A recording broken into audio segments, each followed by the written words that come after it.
In the clear water off Key West, Florida, a team of divers is working to repair and regrow a damaged coral reef. But it's much more than an environmental repair job. Among those who dove into the Atlantic a few days ago is Las Vegas physician and scientist Dr. Mark Ogrifa, who told us before he left why rebuilding coral reefs could be useful far beyond the Earth. From NASA's point of view, we use those same techniques for looking at, we say, capturing geology samples on an extraterrestrial surface. How do we go maintain the integrity of a sample, make sure it's not contaminated, make sure we don't contaminate it, and get it home safely? Ogrifa is part of the NEEMO mission, an acronym that conjures up literary images of the captain of the Nautilus. This is Aquarius, the world's only permanent undersea lab. Its cramped quarters are home for the crew of aquanauts on a 16-day mission in the briny deep.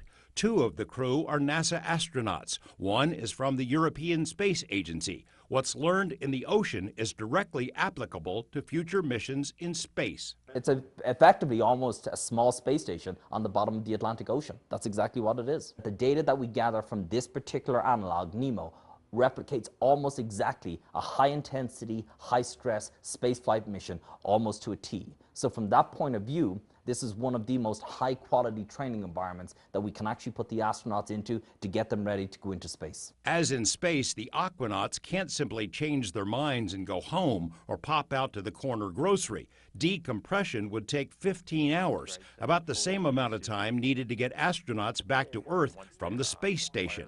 And the way it works is you have two electrodes. Before he left for Aquarius, Ogrifa showed us his Las Vegas lab inside a company called NMT, Non-Invasive Medical Technologies. The physician worked for a few years with NASA on the shuttle program, training triage teams to prepare for emergency during launches and returns. He's been doing similar training work at Nellis Air Force Base, teaching special ops teams, including SEALs and Green Berets, how to keep injured personnel alive while completing missions in hostile territory. One key is a device right out of Star Trek. It's a first generation of the tricorder.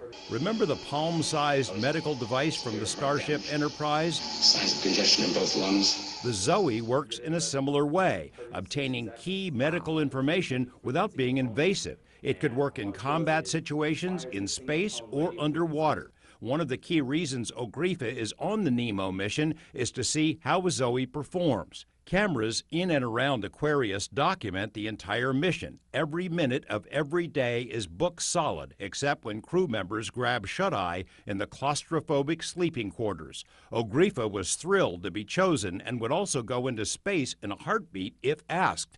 And when he returns from this mission, it's going to be hard to come back to the office, Yeah, isn't it? here, stop the lights. I'll be insufferable once I get back. George Knapp, 8 News Now.